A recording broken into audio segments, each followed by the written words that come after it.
But like, especially for both you guys who are so good at like the mindset. Like I think the most important things going into a fight is like your confidence, your deep focus, your self-trust, and going into a fight being emotionless. But I think emotionless for some people like Nick Diaz or Chris Lee, been going there fucking pissed off, and they fight good like that. I think everyone fights different, but for the majority, like fighting emotionless is key. Like, how are you guys so good at that? I think knowing that fighting emotionless is gonna bring the best out of me. I find it just kind of like, all right, I need to go in there with that mindset. Like, I literally go into every fight thinking I'm going to knock this motherfucker out. Like, truly thinking that. And that comes from the sparring, just like the rounds at the lab, the fucking treadmill runs, going to the track with Jarrett. Just my biggest thing is trusting my cardio. Like, I'm in fucking shape. Like, for sure, at the high level, like you said, cardio is king. But for you, like, I truly believe that you think you're going to knock everyone out because you've knocked someone out with each limb. Yeah. You've touched people and watched them crumple. Touch people and watch them crumple. Touch people and watch them crumple. And you're 9-0 or 10-0. So I never thought about that until you brought that up. Like, that's why I'm like, I felt like that, but I didn't know why. But you're exactly right. It's because I have knocked out people. And then you look at other people who haven't knocked out people, and they don't think I'm gonna hit this dude and knock him out because they haven't. Yeah, and you can definitely see when someone's sparring. Hit and miss. Okay, when someone's sparring when you're fighting, you can see if they're throwing those punches with bad intentions. Like, I'm going to throw this and I'm going to hit this motherfucker. Or they're throwing it out of fear. Their coach has taught them it and they're throwing it and they're scared. They're not sure. Just they're throwing the technique. And both you guys are throwing to fucking crack the dude.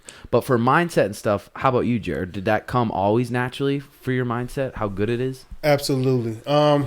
It definitely. This is such a very deep topic, I feel. Totally. And I think this is a very big part of my game plan as well. When I go in there and I fight any and everybody, you have to, and it's not necessarily, I don't call it necessarily being emotionless, but I think it's being completely focused on the task at hand, not on what could possibly happen or anything like that. None of the possibilities. When you trained and once you've experienced these certain things, you already know how to make it happen. You already have. You have that confidence that I can make that happen again. I know I can do it. As long as human. He's human. Exactly. You know that fire's hot. You know what I'm saying? So, water really isn't wet, but is it though? Water makes things wet. Oh yeah, I guess. Yeah. But we know these things, right? When I do my practices, I don't really hit people hard. You know what I'm saying? I know I don't have. You're super good about that. I know I have the power. You're super fucking good about that. I know I have the power. If I can touch you, and I put the motion to it too. Yeah. Sometimes I hit people harder than I intend to. But if they're getting a little frisky, yeah. I haven't come up against a person who's trying to knock my head off, because you guys know, man, that we'd have people knocked out in the lab. You know, if somebody tried to do that. That's one of the cool things, about you. He's like, you can train with Jared, who's way bigger than us, who could fucking probably floor us at any minute, and he just works the whole time. But like after a fight, you have that mindset. After a fight, like Sean Jordan, you go in there and get knocked out. Like how a lot of athletes would like let that demoralize them, and they'd think about that. But you obviously knows what can happen. Like, where did you go after that, mindset wise? Well, I was injured, but I was ready to do it again. You know, to go back what I was trying to say at first. When we go into these, I prepare myself mentally for anything that can happen. I know I can go in there with Anderson Silva and get my teeth front kicked out of my face. He can elbow me to hell, or triangle me, or do whatever. You do any of that stuff. That can happen with anybody who you step in the octagon with. So on top of that, I train with some of the best in the world.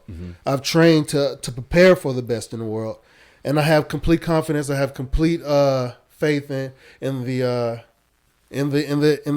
process. In the process. And it's nice knowing, like, not thinking about it and dwelling on it, but you, like you said, you can go in there and lose. Yeah. Like, you gotta be okay with that. You can't be like, I can't fuck. Like, it can happen. Yeah. That doesn't mean I'm not 100% confident I'm going to knock you out, but I know I could get knocked out. I know I could get fucking beat. In my life, you still got a wife, you still got your kids. Like, life's still good. Life still goes on. And I feel like that's super important. Ever since that LFA fight, I remember going to that LFA fight. That's when I really started thinking, like, if I lose, I still have family, like, still people that care about me, and life's still okay if I lose. And I feel like that, for some reason, like, was like a relief. Comforting? Just like, whoa, Yeah. like everything's good if I lose, and that made me feel maybe more dangerous. Like, fuck it, I could lose, and I'm okay either way. Well, for me, those are more initial thoughts, you know.